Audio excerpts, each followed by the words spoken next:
Maybe the sun gave me the power, for I could swim Loch Lomond and be home in half an hour. Maybe the air gave me the drive, for I'm all aglow and alive. What a day this has been, what a rare mood I'm in. What in love.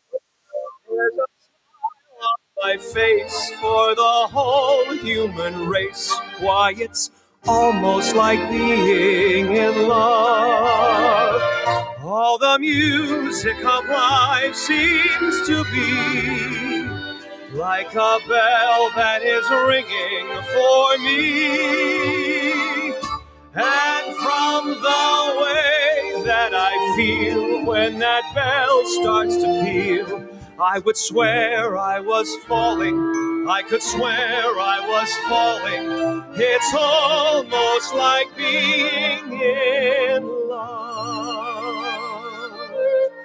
When we walked up the brae, Not a word did we say. It was almost like being in love. But your arm linked in mine made the world kind of fine. it was almost like being in love. All the music of life seems to be Like a bell that is ringing for me. And from the way that I feel when that bell starts to peal, I would swear I was falling. I could swear I was falling. It's almost like being in love.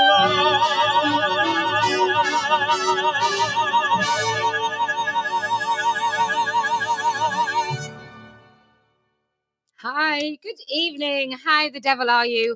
I thought I'd wade in on the old Tim McBride. I was going to say Tim, nice for Tim. But Tim McBride. So let me just tell you who he is. He's, I think he's now a senator in Congress. I don't know any more than Biden signed away all women's rights. That's apparently all I know about American politics. Anyway, Tim McBride now calls himself Sarah. Years ago, 2019. In fact, before that, so 2018, I think he was working for HRC. I think he was still working for HRC when I met him. And one of the things HRC, which is Human Rights Campaign, one of the things they did, which I don't know, I'm happy that people are late to the party, like better late than never, right? And it's amazing what's happening in the United States of America. But way back when he was a little shining star, and I believe he's good friends with the Bidens. But Tim McBride worked for an organization that was supposed to sort of be lesbian, gay rights and marginalized people's rights. And it got absolutely parasitically invaded by autogynephiles, like the whole thing, just totally swamped by men in dresses who then proceeded. I think one of the first things they did, one of their first sort of real campaigns, certainly that he was involved in, was to try and get a man so violent, he killed his ex-partner or partner, wife, mother of his child. He killed her so violently that he nearly decapitated her. And then what he did is he went home and he sat and ate dinner with their son. So despicable, violent, horrific, violent man. This is way back in 2019 that I knew about this. And then what he did is the HRC had a campaign to try and get this man into a women's prison, right? So this is how long this rot has been really sort of festering in the United States of America. And there quite rightly, there have been women talking about it. And it's brilliant that the floodgates will now open and loads of people, because of the work that we have been doing over the last few years, and for some of those women, much longer than that. But because of the work that we've been doing over the last few years, we've managed to stretch stretch that Overton window so that other women can speak up. Okay, so that's Nancy Mace. But let me remind you what myself and the amazing Julia Long did way back in 2019. We're just going to talk to Sarah McBride.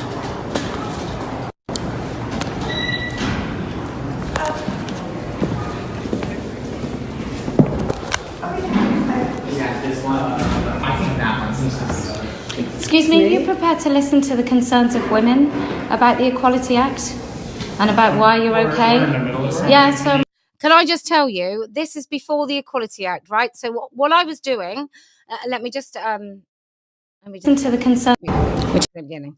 What a lovely face. So what we were doing is we were going around Capitol and all different offices, and we were knocking on doors and we were giving them a pitch. This was with Natasha Chart, Leah Keith, Cara Dansky, Julia Long, and Jennifer, can't remember. But anyway, there was a group of us, and we were, I went over there in 2019, and I was lobbying from like 8 in the morning till 6 at night, as much as we could. We were up and at 'em, really, really were. And we were trying to explain what gender identity in the Equality Act would do to women's rights. Now, let me remind you, some women voted for Biden, who then signed away with an executive order all those women's rights. So that's how I know if Trump makes it to the White House. This is how I know that he can just, with an executive order, sign all those rights back again. Okay, so this is what we were doing. So we were talking to a variety of people, senators and their staff and representatives and their staff, and we were giving them a really good idea as to what can happen. I'd already been interviewed under caution by the police then, so we were telling them about that. And what else did we do while we were there? Oh, and then I'm walking past this meeting room, right? And there's a Kennedy there, a Ginger Kennedy, and there's all these parents. One of them recognizes me and tells me to go fuck myself. But there's Tim McBride is giving this presentation, this special meeting for parents of kids who are being gaslit, manipulated, coerced, and medically and surgically mutilated. Some of those children as young as 4 years old, that their parents are pretending are the opposite sex, and they're having this meaningful discussion. And then Tim McBride is standing with all this very expensive camera equipment, standing in the hallway, giving a speech to camera. And then I just check with Cara and Natasha, and I just say, look, I want to go in. I've just seen him in a room. I want to go and talk to him. I want to go and talk to him on camera. Is there anything about that is illegal? And so then this is what Julia Long and myself did in Capitol. Just going to talk to Sarah McBride.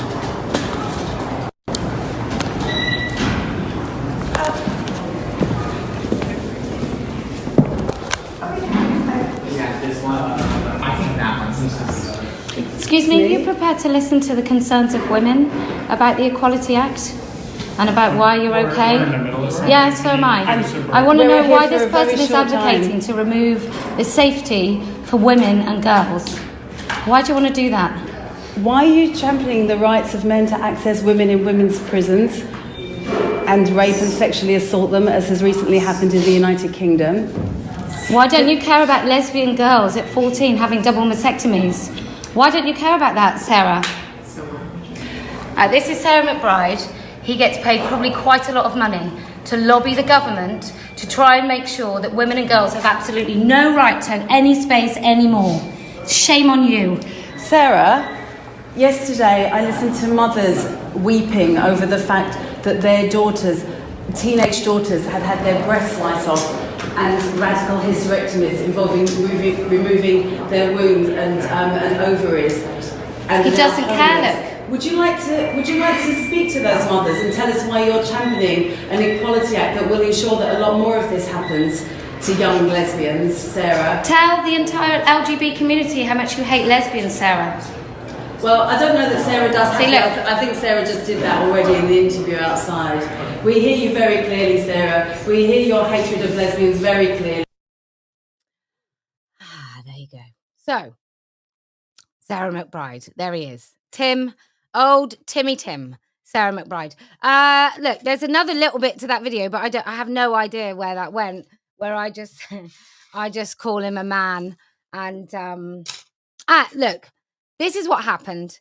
All the women, pretty much all the women, what they did is they said that was criminal, potentially criminal. That was Rosa Friedman. That we'd set back feminism 10 years. What else? That we'd harassed a trans woman at work. So all the usual suspects just really went for Julia and I. But anyway, he's now a very, very powerful man. But we saw it a long time ago. Can I just say, this is navy blue, this T-shirt. How great is it? This jumper, hoodie. It's oversized as well. This is a small, just beautiful. So let's remind ourselves just why we had a little look at Sarah. And that's because there's a woman called Nancy Mace. And she's been making the news, quite rightly, for this. Are you going after a marginalized person here? Sarah McBride doesn't get a say in this. This is a biological man trying to force himself into women's spaces, and I'm not going to tolerate it. You have the radical left that are trying to erase women and erase women's rights. I'm the first woman to graduate from the Citadel, the Military College of South Carolina. If some guy in a skirt came by and said, no, that's my achievement, I'm going to be there and standing in the way and saying, hell no. I'm not going to allow men to erase women or women's rights. And I'm going to be standing up here. I will file this again next congressional session. Sarah McBride doesn't get a say. This is about women. This is about girls. This is about our rights and being protected in our private spaces. I don't want to see a man in a women's restroom. That's not a thing. And it's not going to be a thing up here. It's not going to be a thing anywhere across the country either. Thank you. Right, I just want to say that it's really refreshing to hear an American voice with a huge platform actually talking about this, because often, because men get it, the conversation has been about sports. Now, that's great. And whatever brings people to this particular fight is fine by me. And I think the women who have been talking about sport are incredible. But for me, far more likely to impact my life and the lives of women I know is exactly what she was talking about. Like, they often say, oh, it's about toilets. Yeah, do you know what? That's good enough for me. Toilets is good enough for me. And I just felt when you hear that woman speak that she's really had it up to here already. I think she said she'd gone full turf. So I just want to say to Nancy, welcome. The water is warm, but there is plenty of room for your voice. I'm absolutely ecstatic. So isn't it great? Let me just say, we have, and you've only got about 2 days to guarantee that you get them in time for Christmas. But we have these. This is the only way that I can continue doing what I'm doing. Can I just say, just hold your breath and tell me how amazing is that? Let me just make it bigger. Look at that! Woman, no baubles, so you can have one of those. You can have we have made them. We have honestly made them as cheap as we possibly can without losing money. I am looking. So this is the one supplier. I am looking elsewhere, and if we can get them to you cheaper, then we will. But these are knitted jumpers. Merry Turfmas, everyone. We have another white with red and pink, no baubles Christmas jumper. Xmas. I know, I'm just genius. This one is another Xmas. If you just go to our Christmas store, you'll see it. This is not a snowflake. You can get these in the American store as well. Like I said, I've made this as cheap as possible. I can't do it any sort of cheaper because these are all made to order. However, I am looking, and if I can do better, I will do better. So these are all not a snowflake. So this one's red and white. This is red, white, and pink. And then there's a grey one. I have actually ordered myself this one because I just love it. And they go from 3X small, 3XS up to 3XL. Beautiful, aren't they? They're just so beautiful. Also, my Christmas cards are going in. And they're just amazing. I don't know what I can say about those, except they are pig and brilliant. And then also, don't want to do that. Also, you can get yourself a nice trolley token. That's a stocking filler, right? And a woman necklace and a mother necklace and other women necklaces. That says mother. Anyway, there's so much in the Christmas shop. And look, if you want to see Let Women Speak continue, then you're going to have to support us. Look, there's a reason that Nancy could speak. And I'm reminded to tell you all, to remind you of my achievements, because otherwise, apparently, people like to erase you. But way back, I did this thing where I went online and I designed a t-shirt so I could put the dictionary definition up on a billboard. And what I was looking for, the reason I stumbled across the Google definition is because I wanted the phonetic bit, because I wanted it really to look like a dictionary. And other dictionaries didn't seem to provide that online, or you could only get it from a book. And I needed to copy and paste it because I didn't know how to get those specific characters to send it to a printer. So it was all happenstance. Now, the Google definition of woman is adult human female. Other definitions might say female adult person or variations, right? But my definition, the one that I use, that I made popular, is adult human female. So to all of those haters, can I just say, you may not like it. I may not like it, but it remains the absolute truth that I am the one that put adult human female in the consciousness of everyone when it comes to this fight. So, you're welcome. Anyway, I'm going to show you something that I did a really long time ago. In fact, it was such a long time ago. I don't even have blonde hair. But like I said, I feel like sometimes I need to go back to remind you, lovely people, what it is that I've been doing over the years, just in case. Because, what happens often, it's not just men that write women out of history with our achievements. Women are quite good about doing that too.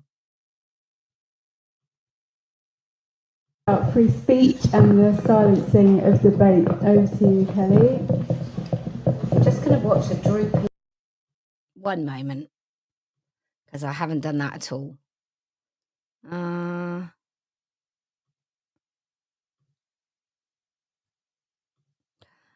That's because I need to hide that.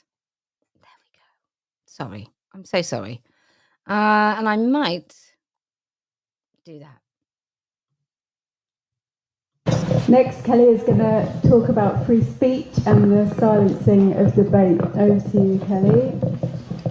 I'm just going to watch a droopy microphone. Happens a lot these days. Right. So, George Orwell, he said there was truth and there was untruth. And if you clung to the truth, even against the whole world, you were not mad. Now, my litmus test lately is this question. Does my 11-year-old daughter have the right to go into a female changing room and not see an adult penis? You may be shocked to know that the automatic answer is not, of course she does. Apparently this means my daughter is a bigot and a pervert for looking at genitals. Perhaps I've raised her to be transphobic. But fear of male violence is not transphobic. Understanding biology is not transphobic. Providing a space where women do not feel vulnerable is not transphobic. Forcing them to share with males is misogyny. Framing their fears as paranoia is misogyny. Dismissing their concerns, bless you, but it will droop.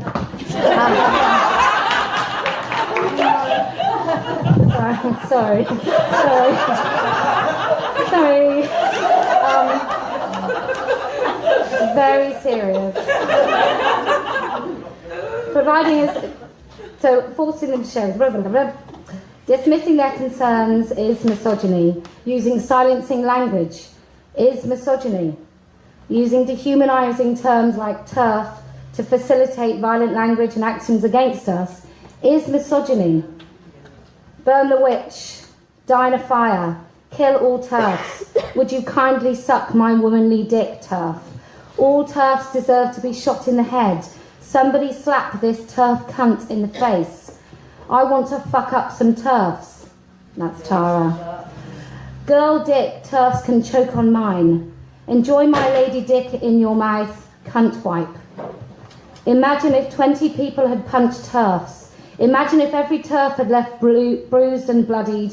Everyone would just stop organising. That was Ada Cable, who was Tara Flickwood's friend. Make no mistake, this is terrorism. I hope you all followed the story.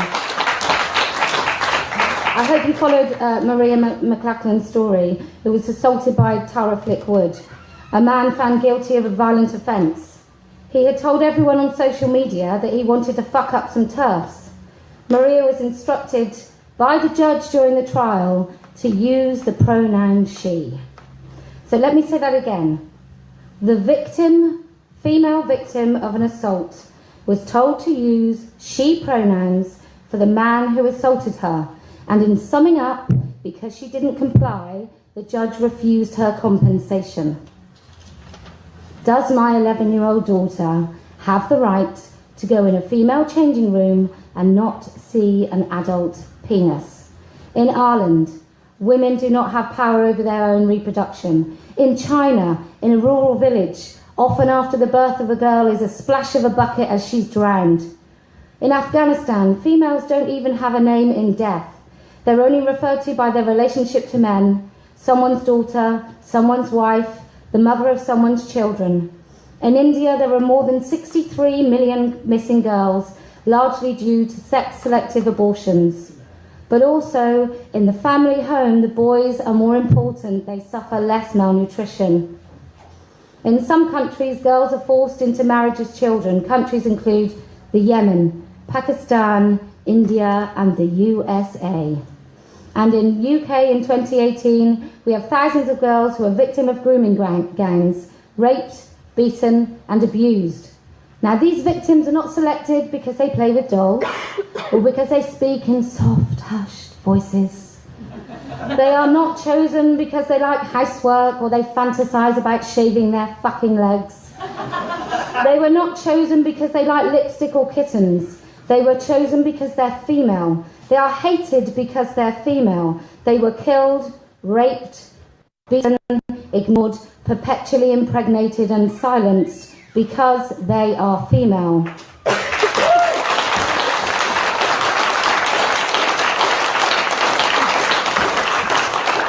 Does my 11-year-old daughter have the right to use a changing room and not see an adult male penis?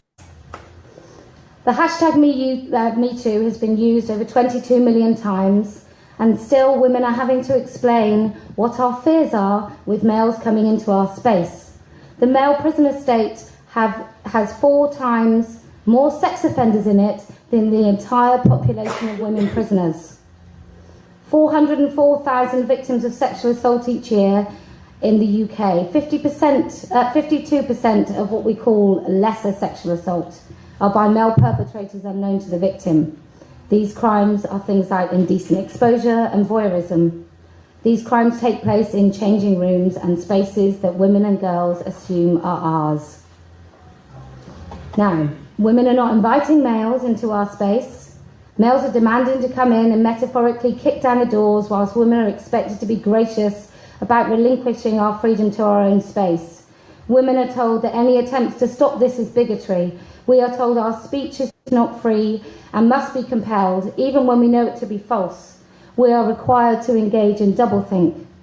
Orwell wrote that in times of universal deceit, telling the truth becomes a revolutionary act. I feel fucking rebellious.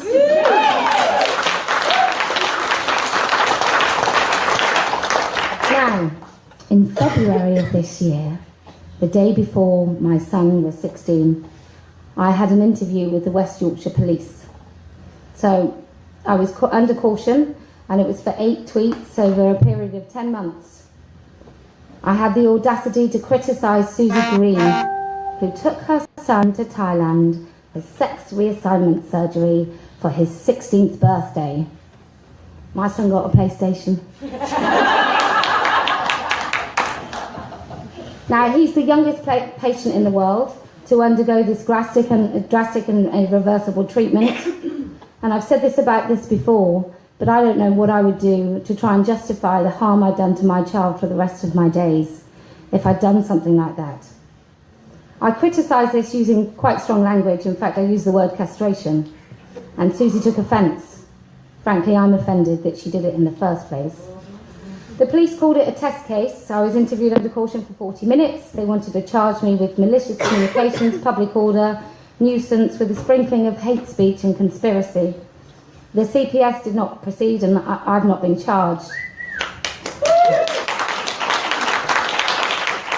Perhaps a little more sinister is they've told that they're watching me, and I'm very active on social media, and I am. Do follow me, Posie Parker. Now, the West Yorkshire Police has produced a leaflet, and I do implore you to look it up. It's a hate crime leaflet for gender identity. And a paragraph or a little caption on this purple, gender neutral colour, purple poster, UKIP colour, thanks, Anna. Hate crime should always be reported, even if a crime hasn't taken place. We still want to know about it, e.g. name calling or an offensive gesture. So the new police state is upon us. Now, I can see a time in which my daughter objecting to a naked man in her space sees her more likely to be accused of a hate crime than he be accused of indecent exposure. Does my 11-year-old daughter have the right to go in a female changing room and not see an adult penis? Now, trans activists have their sights on Mumsnet. It's a large online community of mostly women, many of which are mothers, who gather in safe anonymity. They discuss a huge range of issues, from advice on the most family-friendly dog, employment rights, helping women suffering domestic violence, support for parents of children with profound disabilities, and hand-holding, often very moving, through diagnosis of cancer through to death. And I'm sure if any of you are on there, you'll remember the names of some of those women that have talked us through their most painful and traumatic moments. Now, what they've done is they've tried to just silence Mumsnet by contacting them directly, but they've also tried to contact the advertisers. So they try and bully the advertisers into stop giving revenue and advertising money to Mumsnet. Yesterday, a trans activist posted screen grabs of Mumsnet posts with IP addresses on Twitter to out women with gender-critical views. It has been said that she took the internship specifically to do this. She also alludes to the fact that there are people still at Mumsnet HQ who will continue to do this. This is terrorism. Now, there's a wonderful woman who's been fighting this for about 40 years while most of us have been sleeping. Her name is Sheila Jeffries, and she says this: women do not decide at some time in adulthood that they would like people to understand them to be women, because being a woman is not an identity. Thank you very much. Well, look, I'm not going to lie. I don't want to be immodest here, but that was quite good, wasn't it? And I just want to look. It happens all the time that things that I do are attributed to someone else. But let me just tell you, it was a long time ago that I said that mothers who had done this to their children, so that was 2018, mothers who had done this to their children would go to great lengths to justify it, including roping other children in. And then there's my question. Anyway, I'm very pleased about that, because often, if you think you're going to watch something from a long time ago and it's going to be really dreadful. But that was at the Jam Jar. We were surrounded by trans activists. It was in Bristol. Munro Bergdorf was in the back. Magdalene Burns was there. And we were surrounded by trans activists who crowded into the stairwell, the fire exit, wouldn't let women go, wouldn't let women enter or leave. The police did fuck all. It was so weird. So we'd hired a venue, or I think the venue might have given it to the organizer, and I was a speaker. So, and that's some of that footage actually. And you can see me, I look like a weeble. But some of the footage was in Trans Kids, It's Time to Talk. And anyway, so we're surrounded, and they're trying to set off smoke alarms and that sort of stuff. And the police didn't do anything. I got assaulted by a girl who sort of tried to push her way in, and she pushed me or hit me. I can't even remember now. But it was a really big event, and it was right the way back in 2018.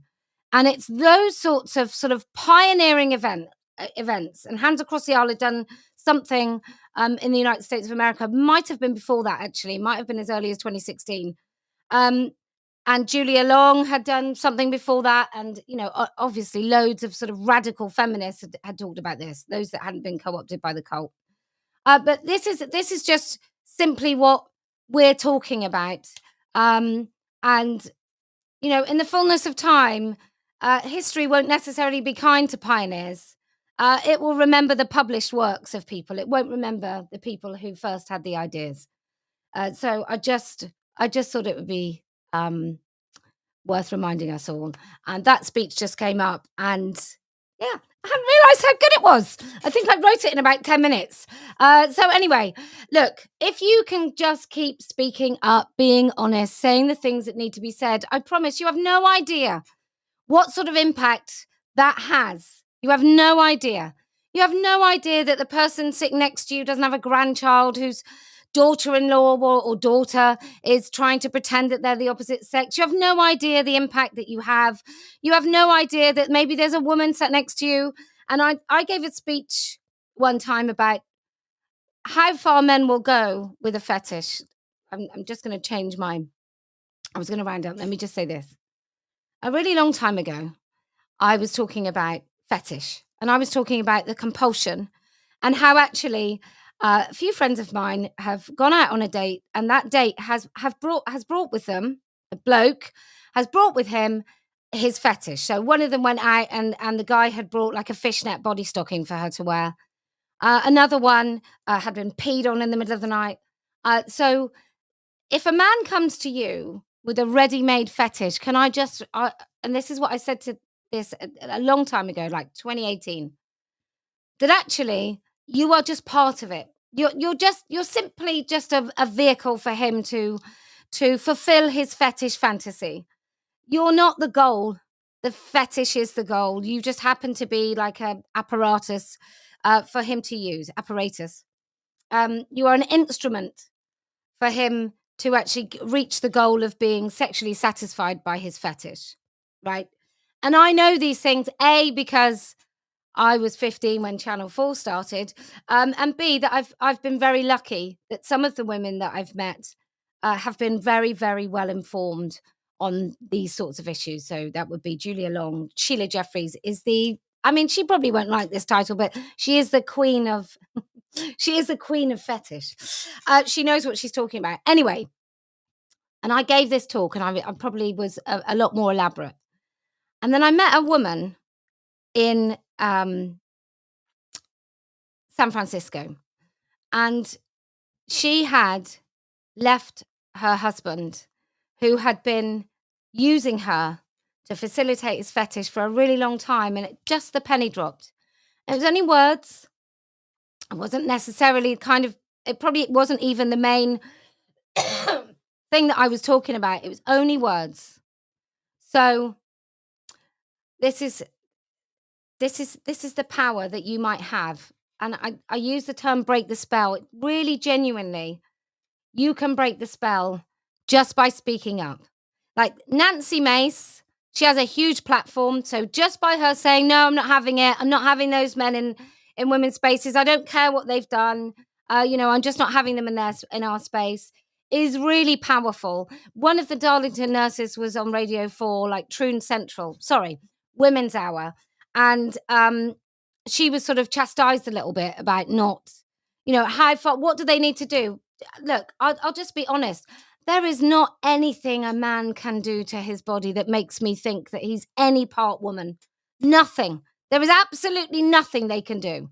And I was really pleased that the Darlington nurse, can't remember her name, but she said that, XY not coming in. So absolutely brilliant. So this is what we're talking about, like the power that you have to just make such a blinding difference to somebody else's life, many people's lives, just by speaking the truth. You have no idea. You have no idea. Anyway, if you can carry on doing that, even though sometimes you know that there will be consequences, then I promise we will win. If you can dare to be honest,